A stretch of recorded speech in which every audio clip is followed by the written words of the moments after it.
अस्सलाम वालेकुम dear student. आज हम स्टार्ट करने जा रहे हैं क्लास 8 का लेक्चर 3, जिसमें हम 4.3 का क्वेश्चन नंबर 3 डिस्कस करेंगे बैठकर। ठीक है, क्वेश्चन नंबर 1 हमने फर्स्ट लेक्चर में दिया था, क्वेश्चन नंबर 2 हमने सेकंड लेक्चर में दिया था। इसमें हम क्वेश्चन नंबर 3 और 4 की तरफ चलेंगे। क्वेश्चन नंबर 3 में क्या कहते हैं कि इकराम लेफ्ट वेल्थ ऑफ ₹7,80,000, यानी कि एक जो इकराम नाम का शख्स है उसने अपनी जायदाद कितनी छोड़ी है, 7,80,000 की।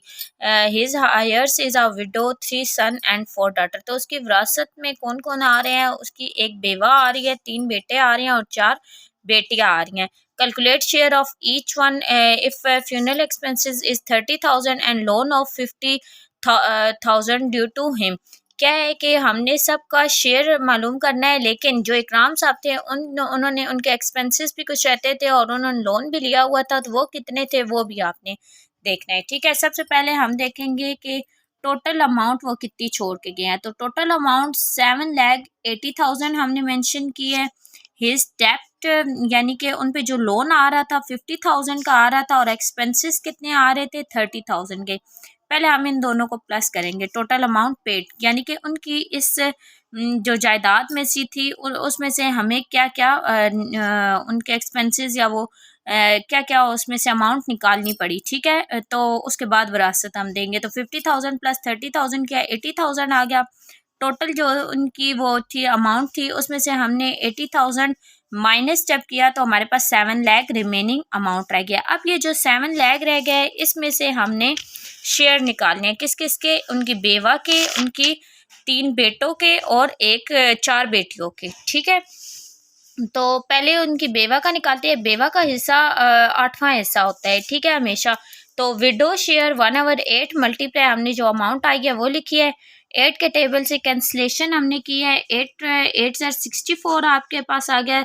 5 इधर गया 50 बन गया। 8 7 जार 6 इधर सॉरी गया, 6 इधर गया तो 60 बन गया।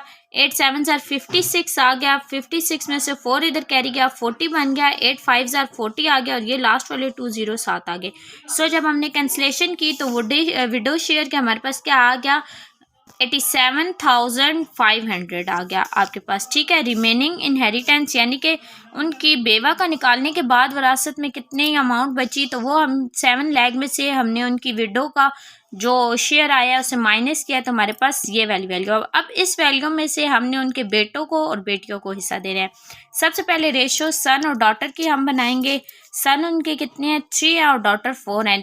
बेटे का हमेशा हिस्सा बेटियों से डबल होता है। सो इसलिए हम क्या करेंगे कि 3 को मल्टीप्लाई 2 करेंगे, यानी कि डबल जो होता है। तो 3 मल्टीप्लाई 2 किया 6 आ गया। 4 को 1 से ही मल्टीप्लाई करेंगे कि बेटियों का एक ही हिस्सा आता है। ठीक है, तो हमारे पास 6:4 आ गया। कैंसलेशन 2 के टेबल से की, 2 3 जार 6, 2 2 जार 4। सो सम ऑफ रेशियोज हम कैसे निकालते हैं, इन दोनों को प्लस करके। तो 3 + 2 हमने किया तो हमारे पास क्या आ गया, 5।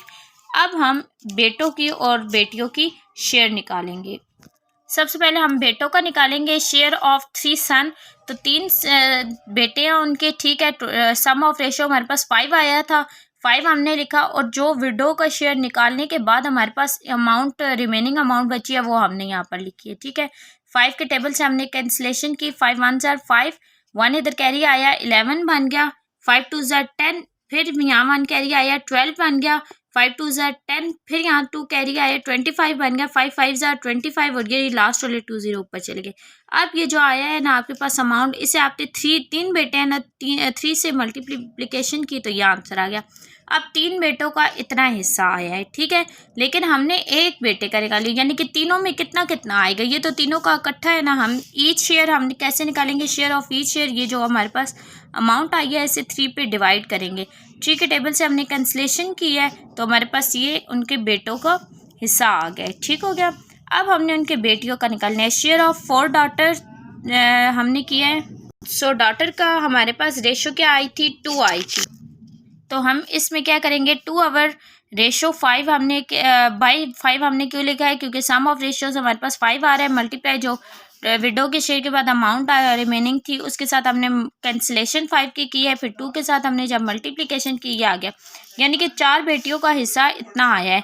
ठीक है, तो एक बेटी का कितना होगा, तो हमने उसी तरीके से इसे 4 पे डिवाइड जब किया है तो हमारे पास एक बेटी का हिस्सा निकल आया है। सो इस क्वेश्चन में हमने क्या क्या देखा है, सबसे पहले हमने जो उनकी अमाउंट थी उसमें से जो कटिंग वगैरह होनी थी वो हमने की, उसके बाद उनके विडो का शेयर हमने निकाला, उसके बाद रिमेनिंग अमाउंट निकाली, उसके बाद सन और डॉटर की रेशो निकाली।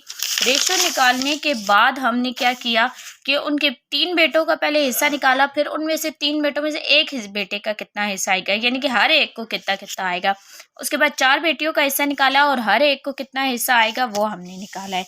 ठीक है, इंशाल्लाह नेक्स्ट लेक्चर में, लेक्चर नंबर 4 में हम क्वेश्चन नंबर 4 को डिस्कस करेंगे, एक्सरसाइज 4.3 का। अगर आपको लेक्चर में कोई भी प्रॉब्लम होती है, किसी भी एक्सरसाइज में प्रॉब्लम होती है, तो काइंडली आप मुझे कमेंट करें, मेरे चैनल को लाइक करें और सब्सक्राइब करना ना भूलिएगा। थैंक यू डियर स्टूडेंट, अल्लाह हाफिज़।